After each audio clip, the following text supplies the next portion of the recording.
From werewolves to witches, unveiling the secrets of the supernatural. Scary story. My name is Ivan. When I was a child, I saw what I believe was a werewolf. From there, I began to be interested in all kinds of things of a mystical nature. I remember that it was very difficult to find something halfway credible. Everything changed when the program of Juan Ramon Cien's arrived.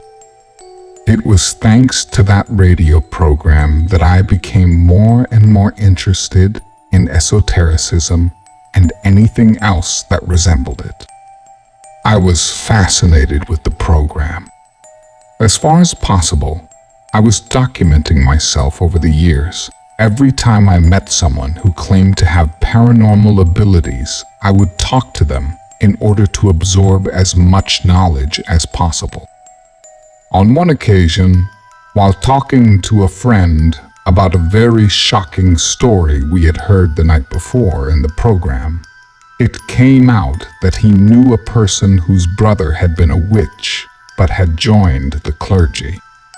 So I traveled to Jailatsingo to talk to the priest who had previously been a witch doctor. That's an impressive combination. At that time, the trip from Querétaro to Jailatsingo took me 5 hours or so on the highway from Nacopan to Ixlahuaca.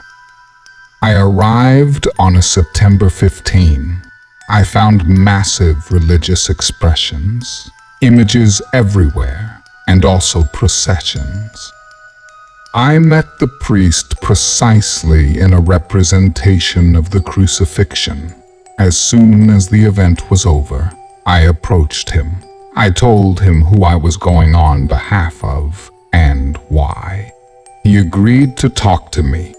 The priest understood that I had a sincere interest in these subjects, without any intention of practicing the dark arts, simply for knowledge. I became friends with the priest, visited him on several occasions, and he always told me some things about what he knew about witchcraft. Obviously, he asked me not to reveal that he told me things. I ended up with an obsession with witches. I wanted to see a witch with my own eyes, but I was afraid I wouldn't live to tell about it.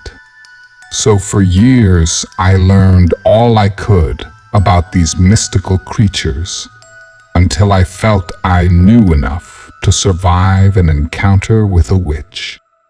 One night, I went into Peña de Lobos. That place is huge. It is about 50 hectares deep. There, yes, I would find a witch. I was walking for at least 3 hours.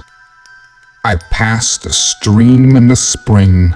On the way, I could see some cabins in the distance. At that time, I did not stop to see if they were alone or if there were people.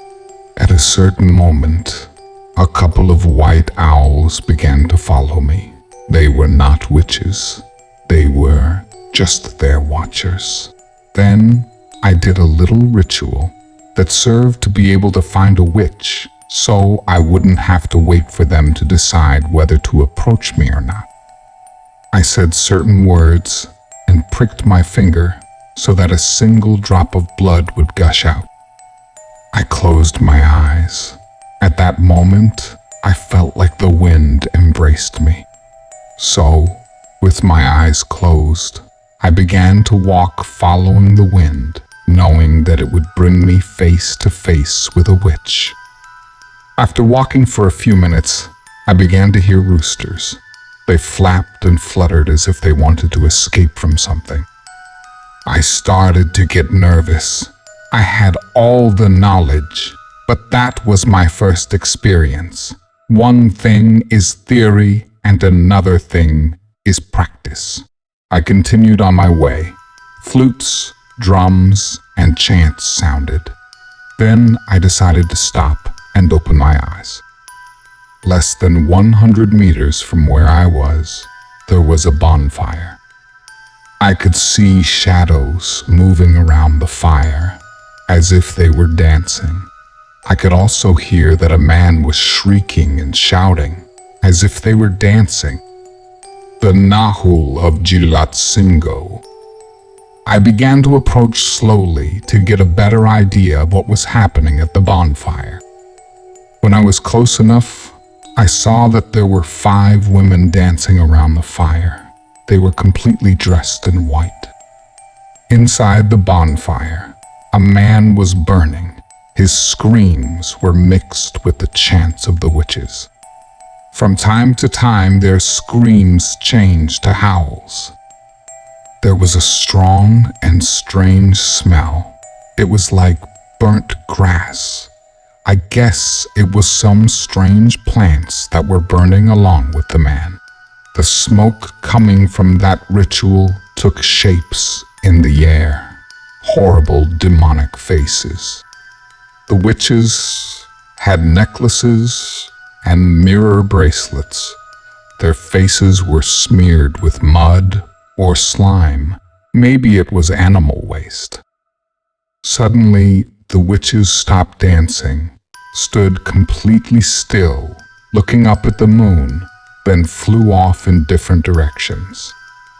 The man stopped complaining as the fire slowly went out, while giving off flashes of a greenish color.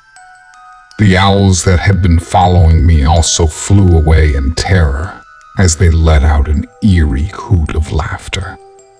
Then I recognized the ritual the witches were performing. It was the process of forced conversion. That is, the man had just been turned into a Nahual.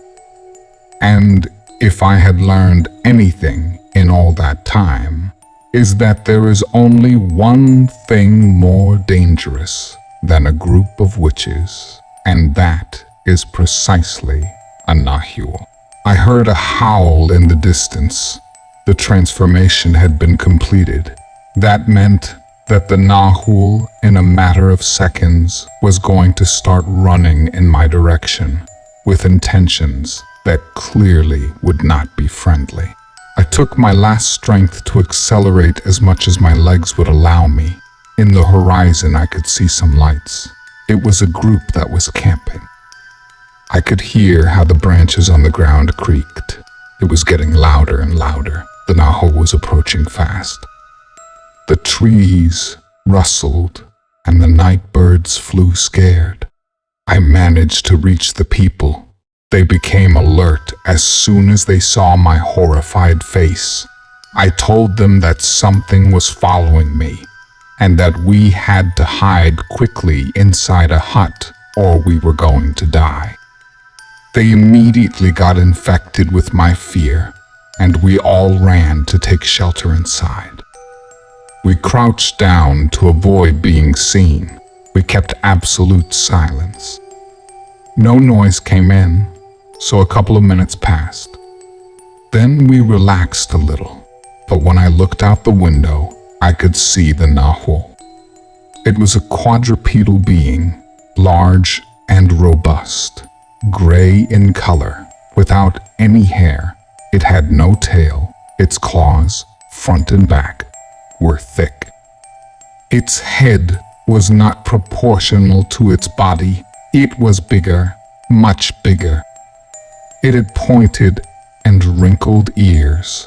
Its nose was flat and covered half of its face.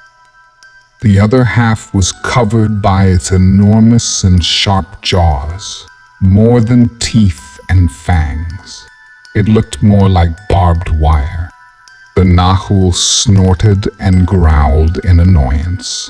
He knew that if I did not give myself up to the witches, I would be severely punished. I wanted to move away from the window, but I was paralyzed with fear. They had to hide me among several others so that the Nahual would not see me, since that could put everyone in danger. When I reacted with signs, I gave them to understand what was outside. We began to hear how it was destroying everything it had found outside. The light outside was getting dimmer as the Nahual was smashing the lanterns. We were aware that the beast was getting desperate. We could hear it snorting and making other strange noises. After a while, the beast began to sniff the ground. It was obvious that it was the first time that Nahual turned. What gave it away, apart from the fact that I had seen the ritual, was that I had no idea what its abilities were or how to take advantage of them. That was what saved us all from being massacred by that horrible beast. Finally, after the witches' whistles were heard, Nahual moved away. The people with whom I took refuge did not see anything. It was for the best. Maybe they would have been traumatized. Since then, I have never gone near any forest again. Thank you for joining us for this spine-tingling story. We hope you found it both thrilling and thought-provoking. If you enjoyed this video, please consider participating in our channel by subscribing, liking, and sharing it with your friends. Your support goes a long way in helping us create more engaging content for you. Goodbye, and may you always tread carefully in the world of the unknown.